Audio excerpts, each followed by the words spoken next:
ભરતભાઈ, જેમની સાથે અમે ઇજિપ્તની અંદર વર્લ્ડ રેકોર્ડ કરેલો, એસ્ટ્રોલોજી પ્રમાણે ઘણા બધા અમે લોકોએ સાથે સંમેલન કરેલા છે અને પોતે બહુ જ સરળ સ્વભાવી, જ્ઞાતા અને મધુર વક્તા છે. એ પણ 2 મિનિટની અંદર એમની ભાવધારા વ્યક્ત કરશે બત્તામર હિલિંગ માટે અને આજના આ પ્રસંગ માટે.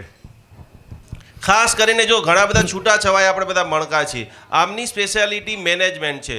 આખા ભારતના, ધ્યાનથી ભારત નહીં વર્લ્ડના જેટલા પણ એસ્ટ્રોલોજર છે એને મણકામાં પોડવાનું આખી દુનિયામાં કોઈ કામ કરેલું હોય તો આ ભરતભાઈ પોતે છે. એકવાર તાલી પાડી જબરદસ્ત સ્વાગત કરીશું. તો મેનેજમેન્ટ જે માણસ કરે છે એ માણસ સક્સેસ બને છે. આવો ભરતભાઈને 2 મિનિટમાં સાંભળીએ. પ્રથમ તો નિકુંજભાઈને જન્મદિવસની હાર્દિક શુભકામના.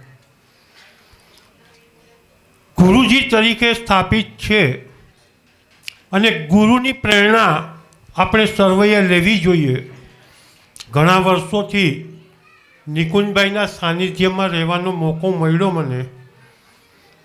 જેમના મગજ ઉપર એક આઈસ ફેક્ટરી છે કે ક્યારેય મગજ ગરમ થતો નથી, અને જેના જીભ ઉપર શુગર ફેક્ટરી છે કે ક્યારેય કોઈ કડવી વાણી ક્યારેય હોતી નથી, અને દિલ તો જાણે ગુલાબનું ગાર્ડન છે કે એમની પાસે જઈએ તો આપણને એક સુવાસ પ્રાપ્ત થાય છે. તો ગુરુજીની પાસેની આજની પ્રેરણા એક આપ સર્વને કહું કે એમના બર્થડે નિમિત્તે એક સરસ મજાની પૂજા રાખી છે.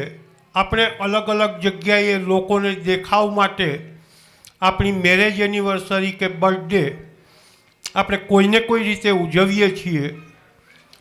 જો ઓછો એક્સપેન્સ કરવાની ગણતરી હોય તો 2 વર્ષે, નહીંતર 5 વર્ષે આપ આપની બર્થડે ઉજવો.